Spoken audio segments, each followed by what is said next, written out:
Using Livebinders.com allows you to curate great resources such as hyperlinks to websites or to Google Docs, and content such as files you've uploaded from your computer, and create an online digital portfolio or toolkit.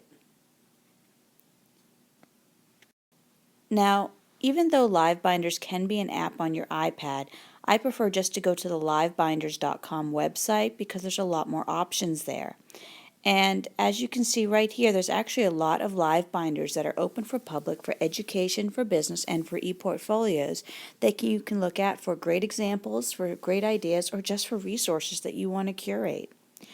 If you click on the Education tab at the top, it'll actually give you some examples. And it says right here the best placement for a 3-ring binder. It talks about e-portfolios, creating substitute packages for your substitutes, parent packages for your parents, teaching tools, administration, and professional development. These are all great ways to use a Livebinder to curate resources to share with others. First thing you're going to want to do is to come up here and click on the Sign Up area, or log in if you have your own account. And then it will ask you to fill out each of the following areas. Now, if you are a teacher creating an account for students, you would click yes here. But if you're creating an account for yourself, then you would just simply click no and put in a username, such as JL Outen, email address, twice, password, also twice. And then down here, I did want to be checked if any comments or reviews were on my binder. So that's up to you. And then tap Sign Up. Or if you have an account, then you would come down here to log in. If you've forgotten your password, you can use this link right here. Once you put in your username and password and log in, you'll be taken to the main screen. Now, if you've created or saved a Livebinder that someone else made, you'll find them here. So these are my binders. And you can actually save a Livebinder that someone else has created if they've given you rights to copy, and I'll show you where that is.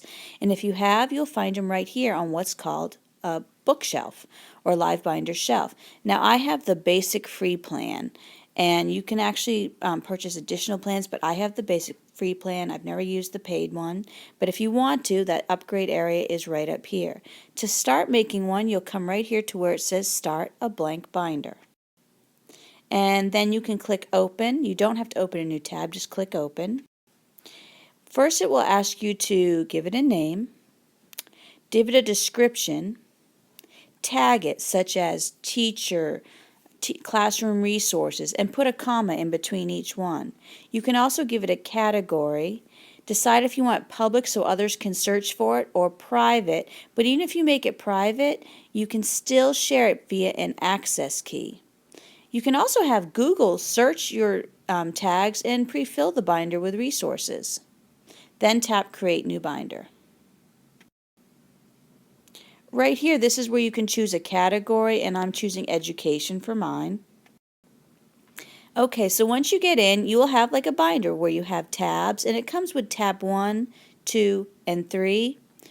But as you can see, I've taken this and changed the name to Lesson Plan. And then I went underneath there to where it says Add a Sub-tab, and I created Sub-tab 1, which was Lesson Plan 1.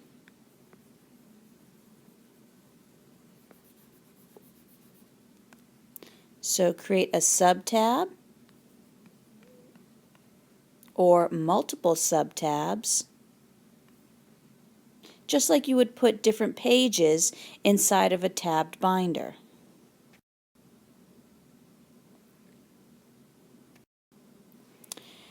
When you have a sub-tab, so here is my main tab, and here is one of my sub-tabs, and here's my other sub-tab. And you can see that in one of my sub-tabs, and I'm actually inside of sub-tab number 2 right now, so I'm going to erase that really quickly so you can see.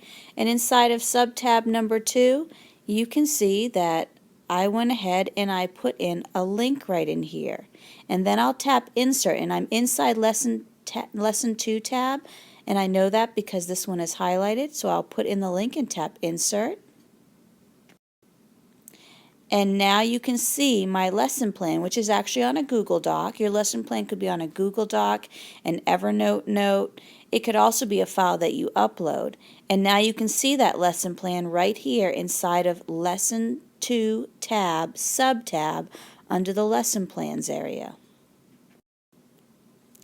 You can actually tap in the buttons up here, and it says Binder Settings. The Binder Settings let you go back and change. Maybe you want to change the name, the description. Maybe you want to change the tags, binder author name, and that's usually my username, the category. Right here where it says access, private, this is where you can decide whether it's private or public, but also decide if you want to allow someone to have the rights to copy it to their own shelf. If you're going to share it privately, here is the key that you will need to give someone in order to allow them to access it via the link you give them. You can also change the binder cover by clicking this button, set a background color, and set a tab color. And right here you can see the different views: private, copy disabled, private copyable, public copy disabled, and public copyable. Once you click the button right here, now you can decide how to select an image. You can use the current tab, whatever contents are uploaded the file, such as a picture from Flickr or YouTube. You can upload a file, and they are public unless you mark them private.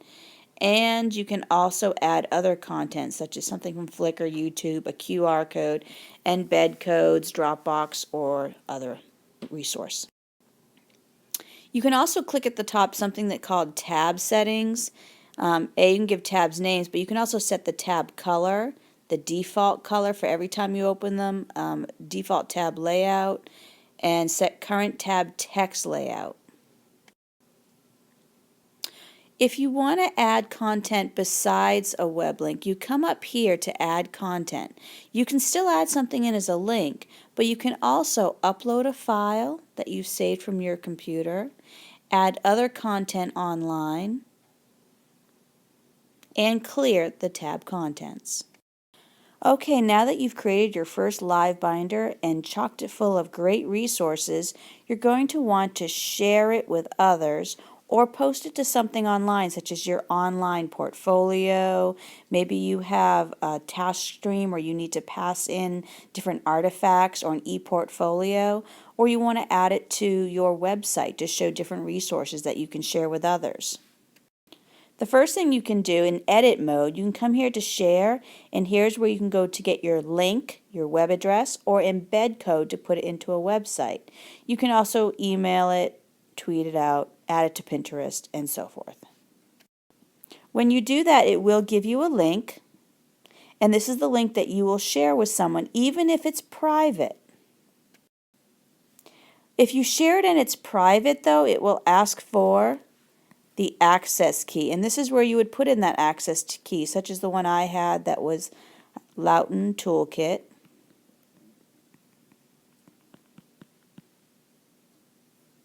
And if they tap, they will get a view that looks a little bit like this. Notice there's no longer any edit mode right in here, so they cannot edit, but they can have a view, or basically a present version, a presentation version of your Livebinder. They can mark it as useful up here, especially if they log in with their own account. It gives information about you as the author. They can click on to see your profile, so you might want to click and add information to your profile. And they can see each of your tabs. Now look, your tabs look a little different in view mode by someone else versus in edit mode. And it just has a different background and overall view than the edit mode does.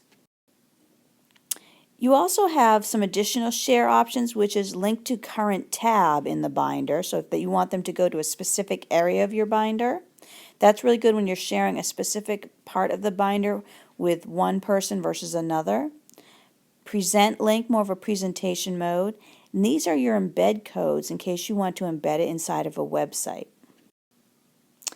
The other way that you can share out a binder is in the binder settings that we looked at earlier. You can come down here to where it says collaborators and click this button that says add or delete.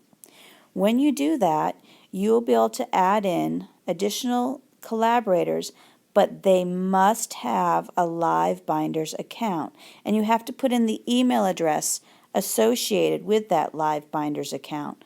So for instance, right here, you would have to put in my email address to share it out with me, because this is the email address that I used in creating my account. Tap Add and I will get an invitation, and then your binder will appear on my shelf. And these are the different ways that you can share out a Livebinder with others or post them on the web.